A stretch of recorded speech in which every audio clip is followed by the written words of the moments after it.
சற்று முன் கிடைக்கப்பெற்ற மிக மிக முக்கியமான செய்தி ஒன்று வெளியாகியிருக்கு.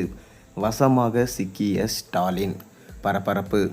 தமிழக முதல்வர் ஸ்டாலின் போட்டியிட்ட கொளத்தூர் தொகுதியில் மட்டுமே 4379 போலி வாக்காளர்கள் கண்டறியப்பட்டுள்ளனர் என்று மத்திய நிதியமைச்சர் நிர்மலா சீதாராமன் தெரிவிச்சிருக்காரு. அவர்கள் ஓட்டு போட்டு தான் ஸ்டாலின் ஜெயிச்சாரா என்றும் நிர்மலா சீதாராமன் கேள்வி எழுப்பியிருக்காரு. மத்திய நிதியமைச்சர் நிர்மலா சீதாராமன் கோவையில் பல்வேறு நிகழ்ச்சியில் கலந்து கொண்டார். அப்போது செய்தியாளர்களை சந்தித்த அவர், ஜிஎஸ்டி குறைப்பால் மக்கள் வணிகர்கள் நேரடியாக பயனடைஞ்சிருக்காங்க. ஜிஎஸ்டி வரி மாற்றம் செய்யப்பட்டதால் பல்வேறு பொருட்களின் விலை குறைஞ்சிருக்கு. தமிழ்நாட்டில் எஸ்ஐஆர் நடவடிக்கைக்கு எதிராக திமுக போராட்டம் நடத்துவது ஆச்சரியம் அளிக்கிறது. இதை பாஜக கொண்டு வந்தது போல் பேசுகிறாங்க.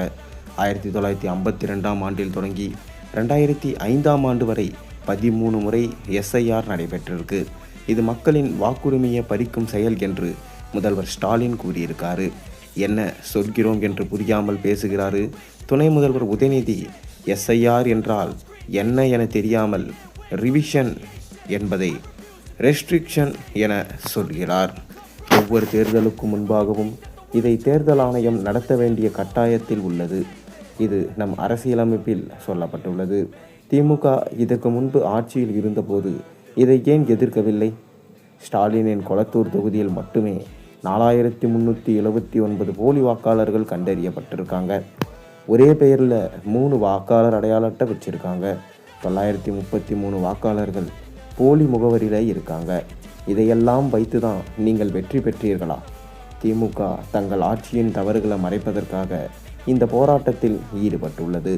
திமுக கூட்டணி கட்சிகள் இந்திய அரசியலமைப்பின் நம்பகத்தன்மையை சீர்குலைக்கும் வகையில் செயல்பட்டிருக்காங்க. பீகார் மாநிலத்தில் தேர்தல் நடந்துள்ளது. ஆனால் ராகுல் காந்தி ஹரியானாவை பற்றி பேசி கொண்டிருக்கிறாரு. தேர்தல் ஆணையத்தின் அதிகாரத்தை பலம் இயக்க வைக்காதீர்கள். ஓட்டுரிமை யாருக்கும் போகாது. அனைத்து ஆவணங்களையும் மாற்று ஆவணங்களுக்கான வாய்ப்பு வழங்கப்பட்டுள்ளது. வீட்டிற்கே பிஎல்ஓ வருவார். கிராம மக்கள் அலைய வேண்டியதில்லை.